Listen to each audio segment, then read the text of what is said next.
everyone, welcome to the Mufasa book reading. My name is Julia and we are still reading from Dr. Sunny Stout-Rostron's book titled Business Coaching, Wisdom and Practice. Enjoy. Chapter 8, Existential and Experiential Learning Issues. A quote from Kit de Vries. In a nutshell, what leadership coaches offer their clients is independence. True independence means being free from the domination of one's unconscious needs and desires and being courageous enough to choose one's own destiny. In this chapter, we explore existential and experiential learning issues that confront the coach and client at every stage in their coaching conversation, as well as the impact of psychological research in these areas.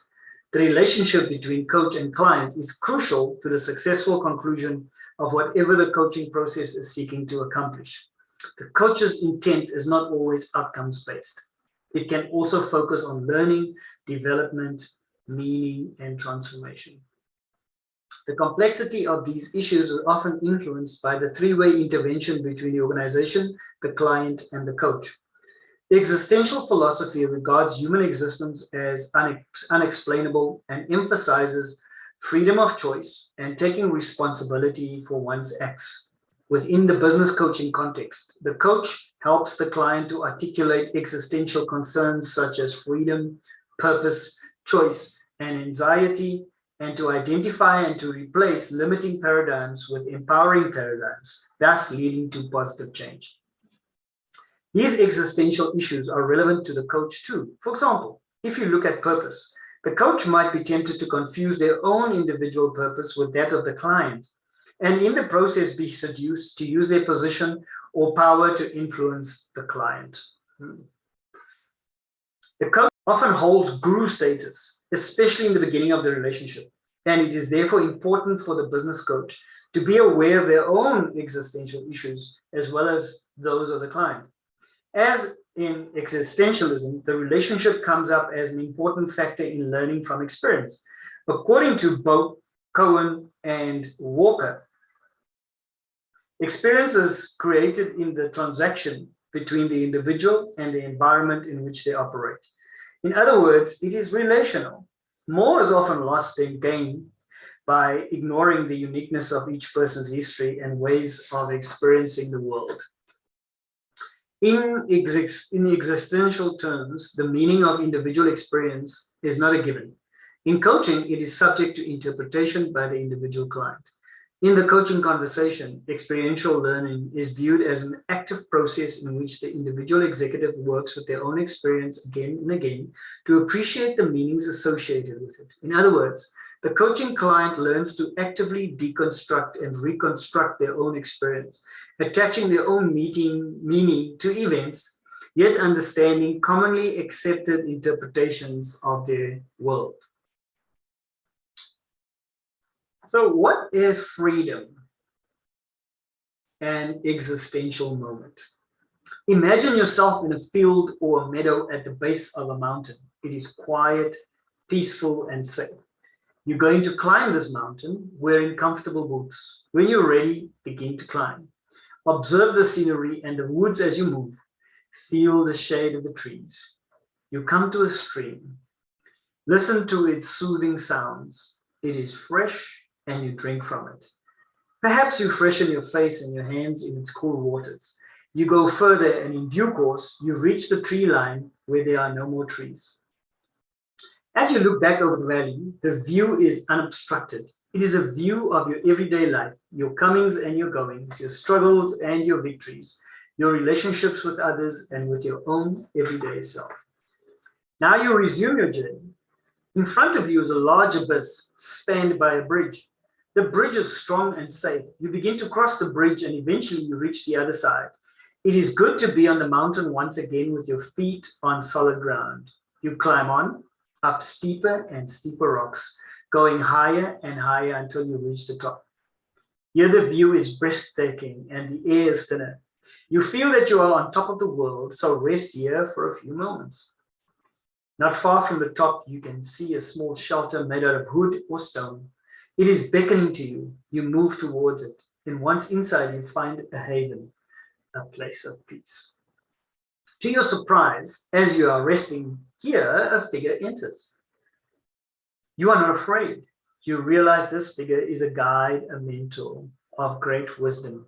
This being looks at you and knows you. You feel loved, known, understood, and recognized. You may have a question that you need to ask about any area of your life. So ask it and listen to the response. Is an answer forthcoming, a gesture, or even a look? Allow yourself to hear the response, even if you hear it with your own voice. Or perhaps you even just hear a semblance of what the response might be. If anything else needs to be said by you or your mentor, now is the time. When you're ready, your mentor hands you a gift. What is it? You acknowledge and receive it with gratitude.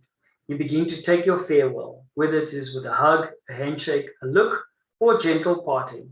You leave the building, taking another look at the breathtaking view as you turn to walk down the mountain.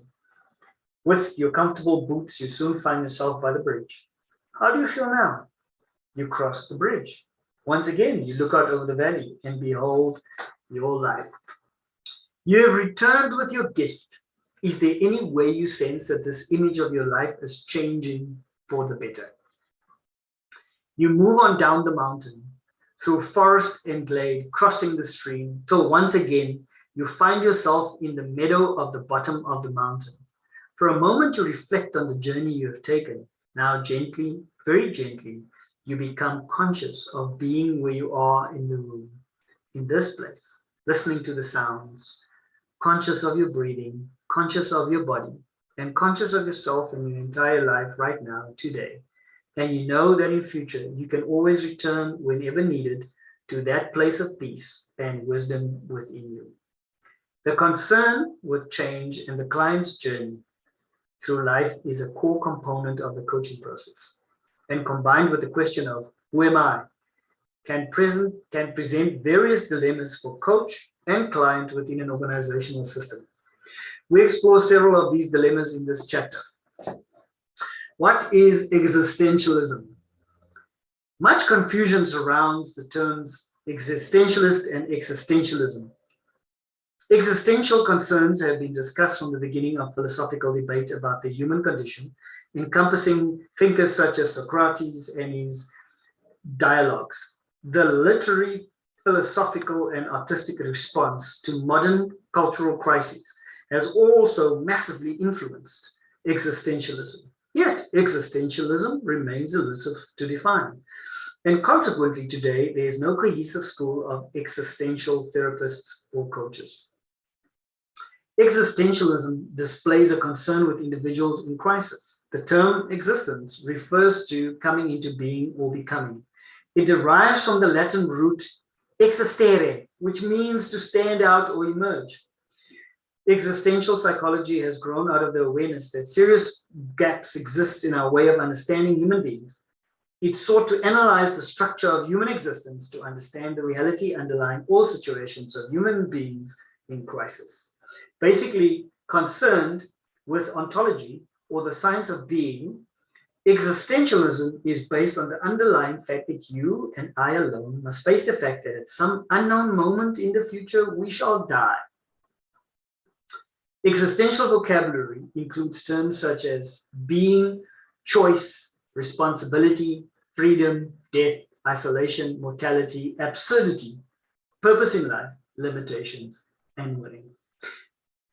And herein ends our reading today. Thank you for watching the video. Remember to subscribe to the channel, like, comment, and share to your family and friends. Bye!